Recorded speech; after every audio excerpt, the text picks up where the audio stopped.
안녕하세요. 민지의 꿀사연입니다. 즐겁게 감상하시고 구독과 좋아요도 많이 눌러주세요. 그럼 오늘의 사연 시작해 볼까요? 저는 새엄마와 함께 살고 있는 27살 남성이에요.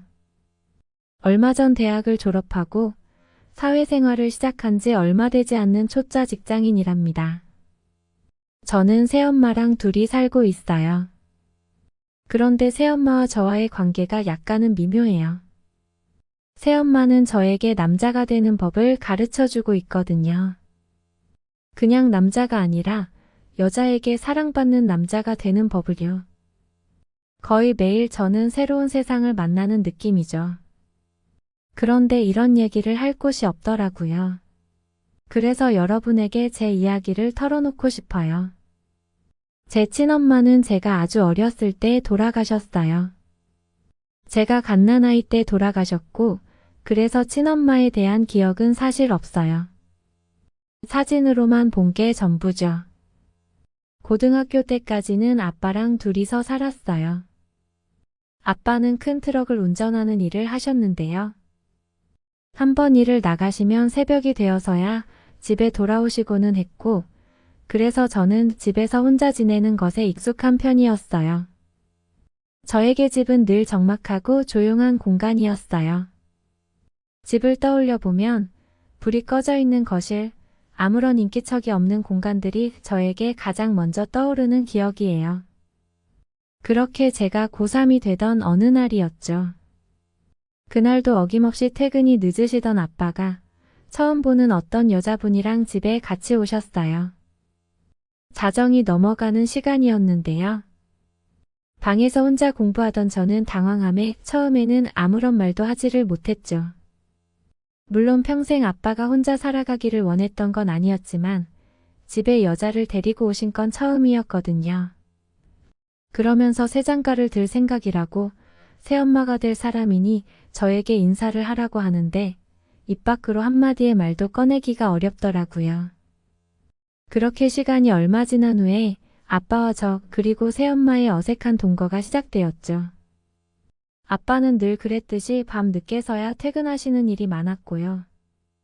그래서 저는 집에 새엄마랑 둘이 있게 되는 일이 많았죠. 저는 새엄마와 같은 공간에 있는 게 편하지는 않았어요. 그래서 학교가 끝나고 집에 오면 제 방에 들어가서는 나오지 않고 있었죠. 주방에서 음식을 준비하거나 거실에서 TV를 보는 새엄마랑 마주치는 게 어색했거든요. 새엄마 가까이에서 나는 화장품 냄새도 낯설었고요. 가끔 몸매가 훤히 드러나는 옷이라도 입고 있는 날에는 이상한 생각도 들면서 민망했어요. 그래서 더 새엄마와 거리를 두었던 것 같아요. 새엄마는 그렇게 다가서지 못하는 저를 이해해 주시는 듯 했어요. 고3이라 공부로도 민감할 시기였고 나이로도 한참 예민한 시기였으니까요. 제가 나쁜 아이처럼 못되게 굴었던 건 아니었어요. 그래도 새엄마와 저는 가까워지기가 쉽지 않은 게 사실이었죠. 제 평생 아빠랑 둘이서만 살아왔는데요. 집에서 여자 화장품 냄새가 나는 것도 여자 목소리가 들리는 것도 어색했어요. 저는 집에 혼자 있는 일이 많아서 여름이면 속옷 차림으로 집안을 돌아다니고는 했는데요. 새엄마가 집에 오고 나서는 그런 사소한 것도 신경이 쓰이기 시작했죠. 그래도 저는 큰 흔들림 없이 대학에 진학하게 되었어요. 제가 대학 합격증을 받던 그날 아빠도 생전 처음으로 뛸 듯이 기뻐하셨고요.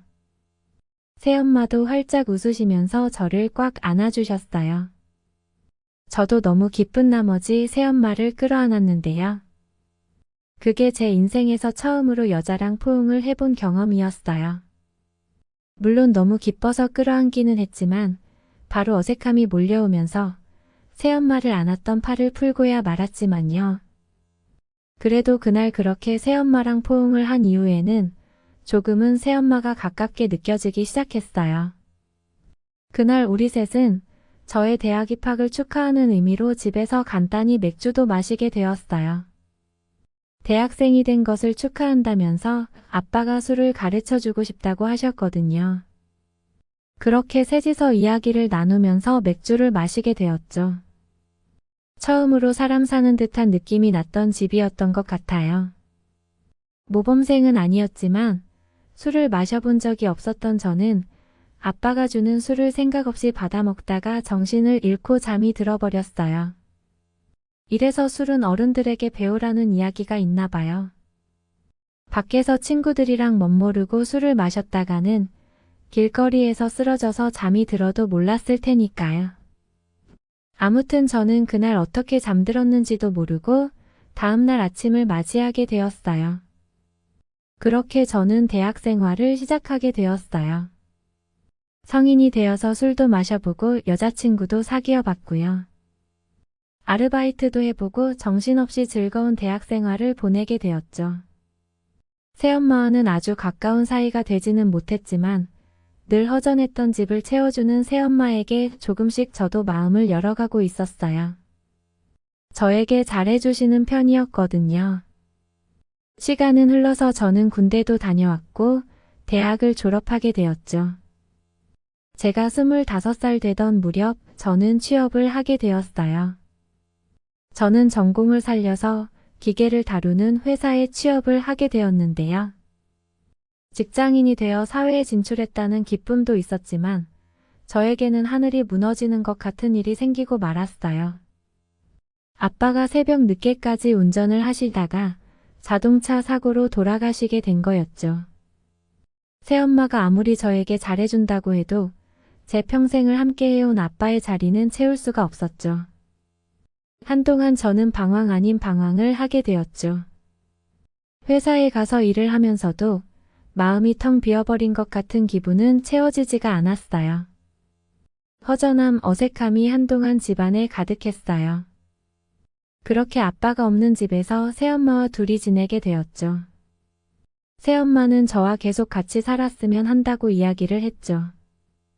나중에 알게 된 사실이지만 새엄마도 가족이라고 할 만한 사람들이 없더라고요.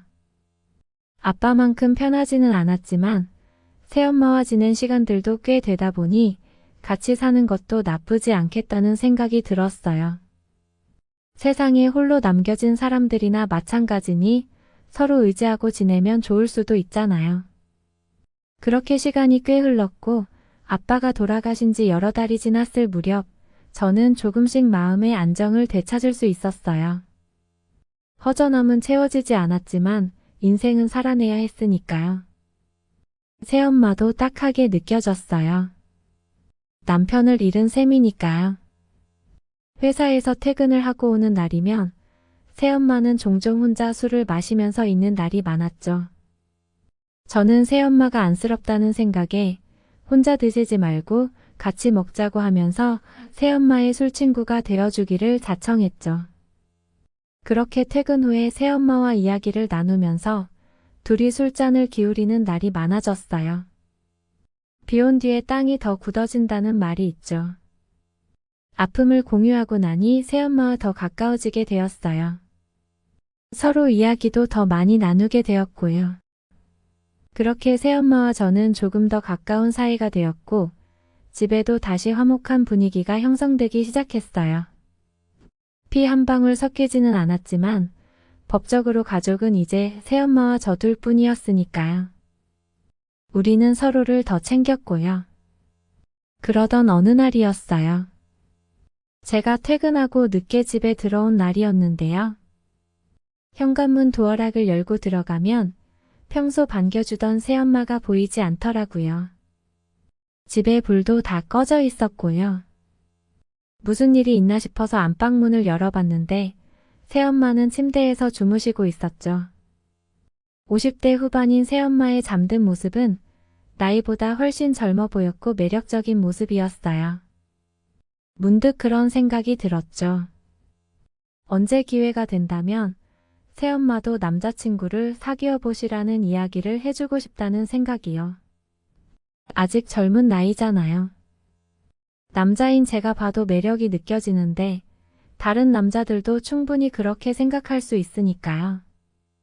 이런 생각에 잠겨서 저는 잠시 멍하니 새엄마를 바라보면서 침대 옆에 서 있었죠. 그런데 제가 옆에 서 있는 인기척에 새엄마가 잠에서 깨셨죠. 새엄마는 술에 많이 취해 있었어요. 아들 왔냐면서 일어나서 저를 안아주면서 뺨에 뽀뽀를 해주셨죠. 그런데 새엄마는 속옷을 입지 않았는지 새엄마의 맨살 느낌이 그대로 저에게 전해졌죠. 민망하게도 제 소중이는 반응을 해버리고 말았고요. 새엄마는 그런 제 몸의 반응을 눈치채신 듯 했죠. 잠시 후에 괜찮다면서 제가 하고 싶은 대로 하라고 하시더라고요. 저는 새엄마의 그 말의 의미를 알 것 같았어요. 새엄마도 누군가가 어쩌면 남자가 필요했겠구나 생각이 들었죠. 잠깐 동안 고민이 들었지만 저는 제 마음의 소리를 듣고 마음이 시키는 대로 하기로 했어요. 저는 그동안 외로웠을 새엄마를 위로해주고 싶었죠. 그래서 에라 모르겠다 생각을 하면서 새엄마를 번쩍 안아서 침대에 눕혔어요. 그리고는 그날 밤 새엄마와 저는 밤이 새도록 사랑을 나눴죠. 사랑을 나눈 후에 제 이마에 땀을 닦아주면서 새엄마가 말했죠. 새엄마라고 생각하지 말고 편하게 생각하라고요. 피 한 방울 안 섞였으니 새엄마라 생각하지 말고 동거인 정도로 생각하라고 말해주었죠. 자기도 남편을 잃은 후에 적적한 날이 많았는데 다른 남자를 다시 만나고 싶은 생각은 없다고요.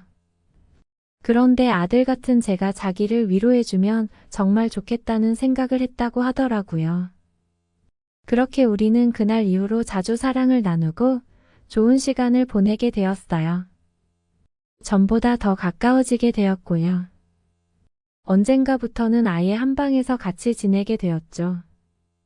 새엄마는 제가 여자친구가 생기거나 결혼을 하게 되면 여자에게 사랑받는 남자로 만들어주겠다면서 많은 것들을 알려주기도 하고요. 그래서인지 저는 요즘 하루하루가 즐겁고 행복해요. 회사에서는 저보고 좋은 일 있냐면서 제가 얼굴이 좋아졌다고 물어보는데요. 이런 이야기를 할 수는 없잖아요. 그래서 그냥 둘러대는 편이죠. 여러분들에게 이렇게라도 제 이야기를 털어놔서 기분이 좀 후련해지네요. 이번 주 주말에는 새엄마랑 펜션으로 바람을 쏘이러 가기로 했어요. 벌써부터 주말이 기다려져요. 새엄마는 저에게 정말 최선을 다해주거든요. 제가 해보고 싶다는 것도 다 허락해주고요. 여러분들도 누군가와 이런 관계가 되어본 일이 있으신가요? 조금은 미묘한 사이여서 그런지 흥분이나 만족감이 말로 설명할 수 없는 수준이에요. 새엄마와의 일 때문에 저는 인생이 달라졌음을 느낄 정도이니까요. 여러분들도 주변을 잘 살펴보시기 바래요. 어쩌면 전혀 경험해보지 못한 느낌을 가지면서 새로운 인생이 열릴지도 모르니까요. 제 사연은 여기까지입니다. 들어주셔서 고맙습니다.